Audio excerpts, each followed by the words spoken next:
आज के सत्संग में प्रातःकालीन की यह सत्संग में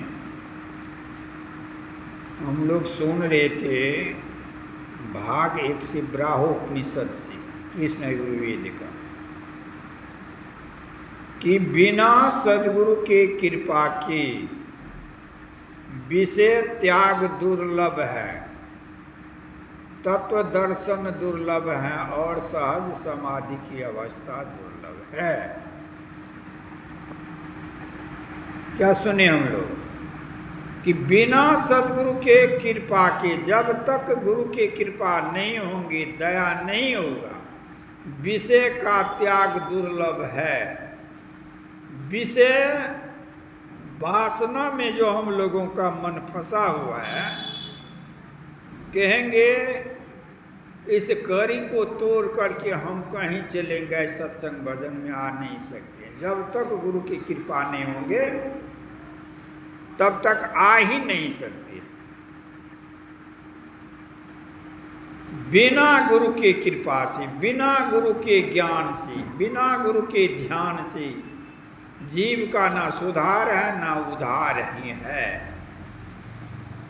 इसलिए कहा गया कि बिना सद्गुरु की कृपा विषय त्याग दुर्लभ है। बड़े बड़े ज्ञानी धनवान को इससे छुट्टी नहीं मिलता है। विषय 5 हैं: रूप, रस, गंध, स्पर्श और शब्द। इसी विषय में जीव फंसा हुआ है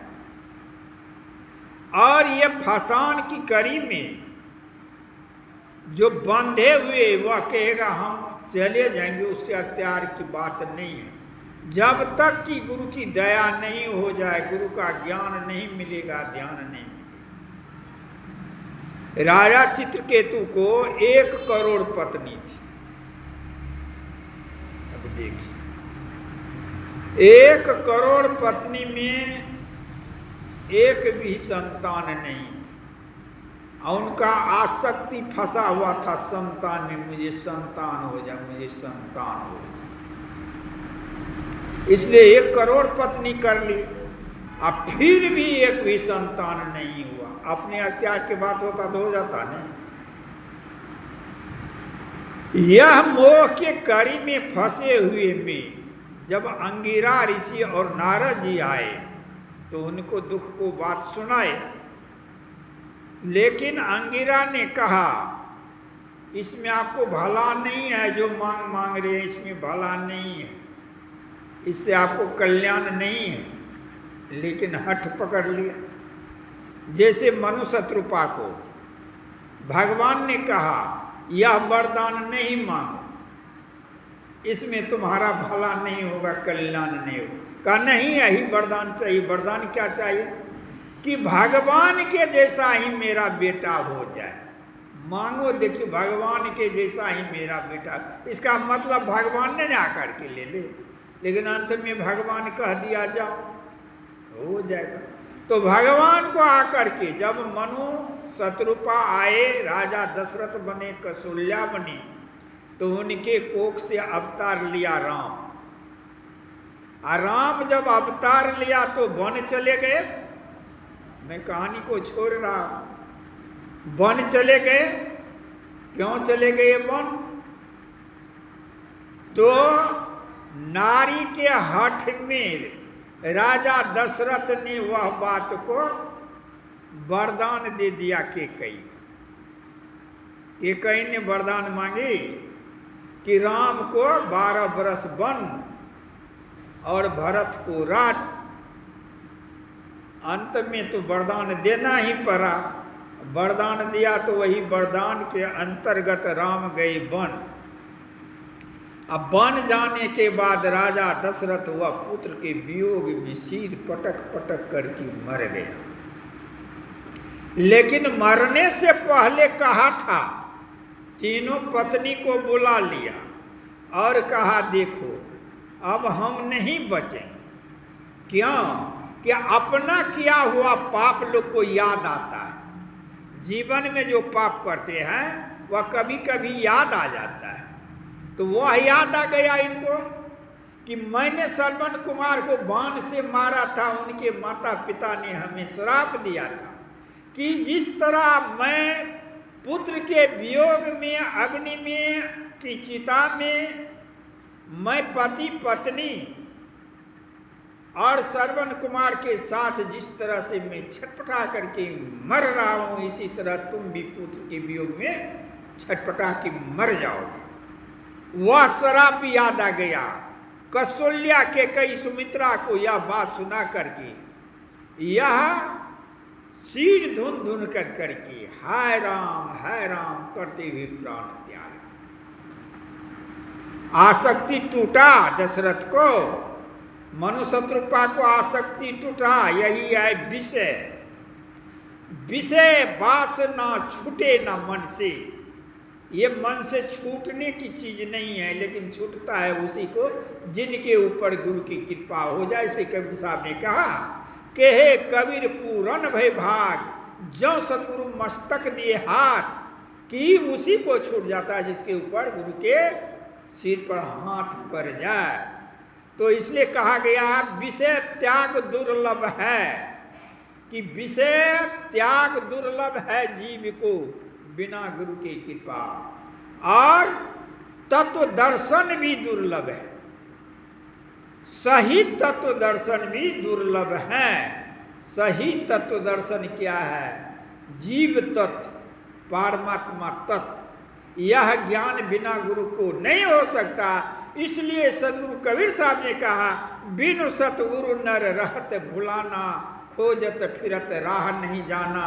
बिना गुरु के ज्ञान के लोग भुलाए रहते हैं, सही बात को नहीं जानते हैं। इसलिए कहा गया कि बिना गुरु के कृपा से माने सही तत्वों का दर्शन नहीं होगा। सही तत्व है जीव तत्व और परमात्मा तत्व। जीव तत्व का हित कैसे होगा? जान रहे हैं हम लोग जीव तत्व किसे कहते हैं, अब परमात्मा तत्व किसे कहते हैं। जब तक गुरु का ज्ञान नहीं मिलेगा तब तक हम लोग भुलाए रहेंगे। इसलिए सदगुरु संत कबीर साहब ने कहा बिना गुरु ज्ञान नाम न पहिए, बिरथा जन्म गमाई हो। और सदगुरु महर्षि में जी महाराज क्या कहा, बिना गुरु की कृपा पाए नहीं जीवन उधारा है। इस जीव का उद्धार नहीं है। तो वह सही तत्व क्या है? सही तत्व है जीव तत्व और ईश्वर तत्व। जीव तत्व को जानो, यह शरीर में रहने वाला जो प्राण है, बोलने वाला जो आत्मा है, वही है जीव तत्व। यह शरीर से बंधा हुआ है। परमात्मा तत्व जो है कण कण में व्याप्त है, हर जगह समाया हुआ है, अरूप है, अलग है, वह लखने में नहीं आता है, अको हुआ है, उसका नाम नहीं है, और सब जगह वह व्यापक है, सबसे न्यारा है, बंधन से मुक्त है वह परमात्मा। भागवत पुराण में आया है कि जीव क्या है और ईश्वर क्या है, तो उसमें यह संसार क्या है, शरीर क्या है। तो उत्तर में यह आया है कि संसार एक सनातन वृक्ष है। इस वृक्षों पर दो पक्षी बैठा हुआ, एक है जीव आत्मा, दूसरा है परमात्मा। परमात्मा बंधन मुक्त है, जीव आत्मा बंधन युक्त है। जीव आत्मा बंधन के परे हैं और परमात्मा बंधन के ओपरे है। और यह जीव आत्मा शरीर में बंद करके कर्म कर रहे हैं। इस कर्म को देखने वाले परमात्मा है। बात लगभग समझ में आ गया होगा। और जब तक यह जीव तत्व ईश्वर तत्व में नहीं मिलेगा तब तक इसका कल्याण नहीं है, कहीं भी कल्याण नहीं। इसलिए ब्राह्मोपनिषद में आया कि बिना गुरु के कृपा को तत्व दर्शन दुर्लभ है। अब तत्व का ज्ञान मैंने कहा, तत्व दर्शन ईश्वर तत्व को यह जीव तत्व कैसे देखेगा, दर्शन करेगा? ये बिना गुरु के कृपा के हो नहीं सकता है। जब तक गुरु के कृपा नहीं होगा तब तक यह ज्ञान नहीं होगा। रामकृष्ण परमहंस जी महाराज काली की सेवा कर रहा था। काली से बातचीत होता था, लेकिन गुरु की कृपा हो गई। तोतापुरी सन्यासी आया और आकर करके देखा रामकृष्ण परमहंस जी महाराज को कि यह संसार से अलग है और काली में आसक्त है। ऐसे अनासक्त महात्माओं को सही तत्व जना देना चाहिए। तब रामकृष्ण परमहंस जी महाराज को कहते हैं तोतापुरी सन्यासी, रामकृष्ण कहा, हाँ बाबा कहिए। कहा, माई का पूजा जो कर रहे, माई तुम्हारे दुख से छुड़ा सकता है, आवागमन से, आने दाने से छुड़ा सकते हैं और परमात्मा तत्व में मिला दे सकता है कि कभी जीव दुख का मुख नहीं देखे। तो रामकृष्ण परमहंस जी महाराज का मेरे माई का खिलाफ बोल रहे, हमका मेरे माई का खिलाफ बोलते, जी ये काट लेंगे। कार्य जी काट लेना, तुमको तो माई से बातचीत नहीं होता है। मैं जो कहता हूँ जाकर के पूछो ने, जाकर के पूछो माँ, हमें जन्म मरण के चक्र से छुड़ा देगी, आवागमन के दुख में जो पड़े हुए इसे छुड़ा दीजिएगा। मैं शरीर से बंधा और संसार से जो बंधा हुआ इसे छुड़ा दीजिएगा।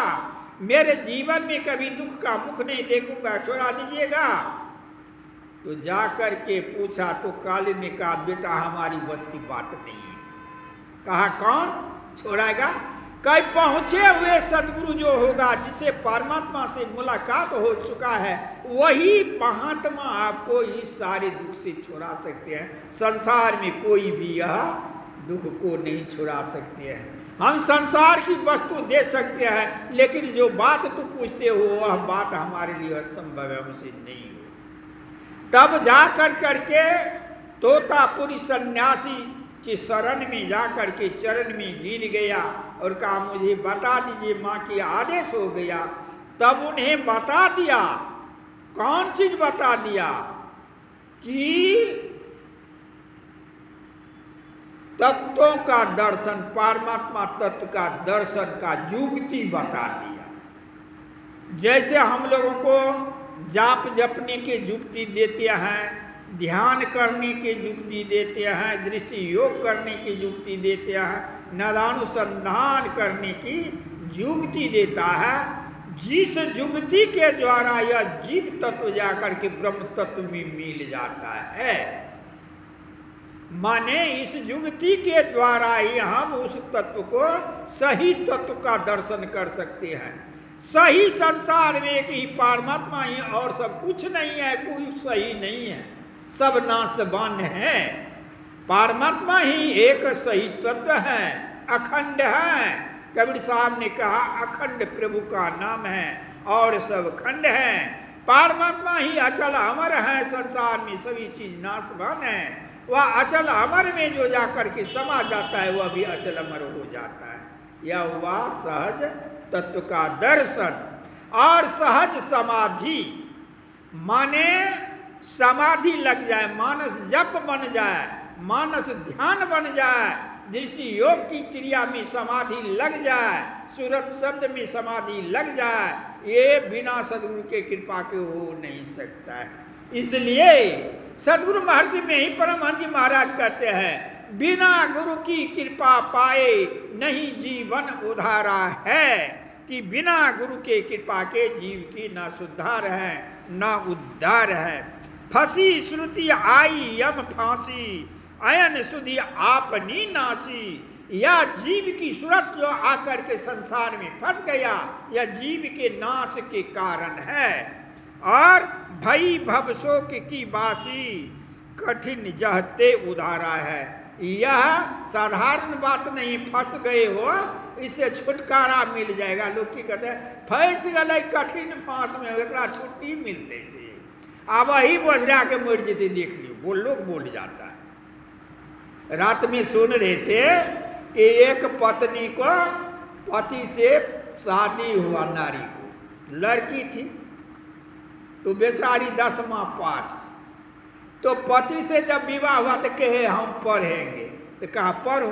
पढ़ करके हो गया शिक्षक, और शिक्षक हो करके दूसरे पति से प्रेम हो गया, अपने पति को अब अनादर करने लगे। बेटा भी एक हो गया बड़ा, बेटा देख लिया इनको, और बेटा को अपने साथ में रखते थे। पिताजी को कह दिए, बात बड़ी कठिन हो गया। अंत में वही को पकड़ लिया, सबको छोड़ दिया। फंस गया ने, उसको कभी सुधार उधार हो गया। एक तो पति परमेश्वर होता है, उसको छोड़ देता है। पुत्र धन बड़ा होता है, पुत्र को भी छोड़ दिया। अब कौन माया में फंस गया, जाकर के फसन में। इसी तरह सदगुरु महर्षि में परम जी महाराज कहते हैं, यह सूरत जो है, जीव का जो सूरत है, यह संसार में फंस गया। इस फसान से छूटना मुश्किल है। जब तक गुरु के कृपा नहीं होंगे, तब तक यह विषय वासना छूट नहीं सकता। कितने लोग बेदरक चले आते हैं सत्संग भवन, आप कहीं रहते हैं, ध्यान पर बैठ जाते हैं। ये हैं उनके ऊपर गुरु की कृपा हो गई है, इसलिए वह कहीं बैठ जाते हैं, जपने लगते हैं और मंदिर की ओर चल देते हैं, वहीं पर जा करके कुछ ज्ञान को प्राप्त करें। तो सदगुरु महर्षि में ही परम जी महाराज, जैसे हम लोग कबीर साहब के वाणी सुने, बिना गुरु के कृपा, बिना सतगुरु नर रहत भुलाना।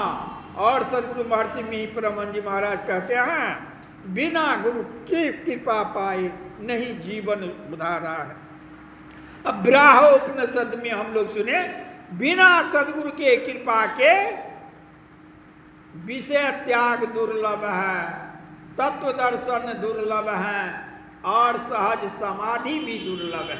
परमात्मा में समाधि लग जाए, मन लग जाए, यह कठिन है जब तक गुरु की कृपा नहीं होंगे। तो हम लोग जब सत्संग में आते हैं, संतों की वाणी सुनते हैं, तो कुछ न कुछ तो ज्ञान हो जाता है। यही ज्ञान जीव की चेतावनी देता है, तब वह मार्ग पर चले आते हैं। तो हम लोग सुने कि कबीर साहब उपनिषद क्या कहे और कबीर साहब क्या कहे। जैसे कबीर साहब ने कहा कि यह ज्ञान नहीं था, एक सिंह को जो आकर के बकरी के लाट में गरेरी द्वारा फंस गए थे, बकरी के झुंड में बंधा हुआ था। और जब सिंह रूपी सदगुरु आया, ज्ञान दिया, तुम सिंह हो, बकरी के लाट में पड़े हुए हो, तब वह अपने आप पर बड़ा लज्जित हुआ। इसी तरह संत महात्मा हम लोगों को ज्ञान देते हैं, हे जीव आत्मा, तू तो परमात्मा की अंश है, तो आकर के संसार में फंस गए हैं। जब तक यह बंधन से नहीं निकलोगे, परमात्मा से नहीं मिलोगे, ये जीव तुम्हारा कुशल होने वाला नहीं है। वह परमात्मा का दर्शन कैसे होगा? वह हम लोग उसी तरह भटक रहे हैं जैसा मृगा, जस कुरंग बिच बसत वासना। कि कस्तूरी मृगा के नाभि में होता है, लेकिन मृगा को जो वह सुगंध लगता है तो अब मृगा वन वन में उसको खोजता है, लेकिन कहीं मिलता नहीं। तब मन में वह विचार करते हैं कि आखिर में यह सुगंध आ रहा है, कहाँ से आ रहा है, उसके अंदर से। उसी तरह हम लोगों को ज्ञान हो जाता है कि बिना परमात्मा के हम लोगों की सुधार माने कल्याण नहीं है। परमात्मा की खोज में हम लोग वन वन भटकते रहते हैं। जब संत महात्मा मिल जाते हैं का परमात्मा तुम्हारे अंदर में ही है। और लक्ष्मीनाथ गोसाई जी ने है तो स्वामी सबके अंदर, लेकिन लखानी होता है जैसे रंग रहे मेदे में, वैसे मालूम होता है वह परमात्मा तुम्हारे अंदर में है, कहाँ बाहर में खोज रहे। और यह कहाँ मिलेगा? आर्ग ऊर्ग बीच लगन लगी है, छक्यो रूप ने जात बखाना। कहे कबीर सुनो हो साधु, आपन हूँ में आप समाना। आर्ग ऊर्ग बीच लगन लगाया, पिंड और ब्रह्मांड के बीच में जो जोर है, वहीं पर आपको सुरत रखना है, वहीं पर परमात्मा से दर्शन होगा। यह बात लोग बहुत कम के जानकारी में आता है। बिना गुरु के कृपा, बिना गुरु के ज्ञान, बिना गुरु के ध्यान से हो नहीं सकता। कबीर साहब कहते हैं अपने आप में ही उलट जाओ, और ये बिना गुरु की कृपा से हो नहीं सकता। इसलिए श्री गुरु महर्षि में परम जी ने कहा, बिना गुरु की कृपा पाए नहीं जीवन उधारा है। कि बिना जीव के, गुरु के ज्ञान के जीव का ना सुधार है नहीं उधार है। आदि जिन्हें भजन भेद नहीं मिला, वह तत्काल खोज करके, जैसे कहते हैं हमारा कोई चीज हारा गया है, और खोजते रहते, जब तक मिलते नहीं तब तक जिन में शांति नहीं होता है। उसी तरह यह ज्ञान ले लेना चाहिए छटपटा करके और करना आरंभ कर दीजिए। कुछ न कुछ तो कमाई होना शुरू हो जाएगा। लोग कहते हैं कुछ कमाई तो करो, कोई धंधा तो करो जिससे कि तुम्हारा कल्याण होगा। उसी तरह जो थोड़ा थोड़ी सत्संग सुनते हैं, थोड़ा थोड़ी जाप करता है, ध्यान करता है, उसका कमाई हो रहा है, वह परमार्थ की कमाई हो रहा है, वह परलोक का उसका सहायक बनेगा और जीते जी काल में जो प्रकाश और शब्द में समा जाएगा और जाकर के परमात्मा में मिल जाएगा, उसका परम कल्याण हो जाएगा। फिर जीवन में उसे दुख का मुख नहीं देखना पड़ेगा। जो इसको एक बार परमात्मा का दर्शन हो गया है वह दर्शन नहीं हो सकता है। इसलिए भक्ति विज बिन से नहीं, कबीर साहब के हैं, जो जुग जाए अनंत ऊंच नीच घर जन्म ले तो संत का संत। सदगुरु महर्षि में परमानंद महाराज से भैरव जी महाराज ने प्रश्न किए थे, हजूर कबीर साहब के यहाँ भक्ति बीज बिन से नहीं, जो जुग जाए अनंत ऊंच नीच घर जन्म ले तो संत के संत। यह भक्ति बीज क्या है? तो गुरु महाराज ने कहा, गुरु जो जिस समय में भजन भेद देते हैं, अब भेद बतला करके अपने निकट बैठा करके ध्यान करवाते हैं, वह है भक्ति बीज। उस भक्ति बीज का नाश नहीं होता है, चाहे कई के जन्म हो जाएगा लेकिन उसको परमात्मा से मिला करके ही रहेगा। इसलिए भक्ति बीज बिन से नहीं, जो जुग जाए अनंत ऊंच नीच घर जन्म ले तो संत का संग। माने सहज समाधि, सहज तत्व का दर्शन और विषय का त्याग ये गुरु बिना हो नहीं सकता है। यही गुरु ज्ञान का संत महात्मा प्रचार करते हैं, व्याख्यान करते हैं और अपना भी करते हैं, दूसरे को भी सिखलाने की कोशिश करते हैं। आज का सत्संग यही रहा। प्रेम से बोलिए श्री सद्गुरु महाराज की जय।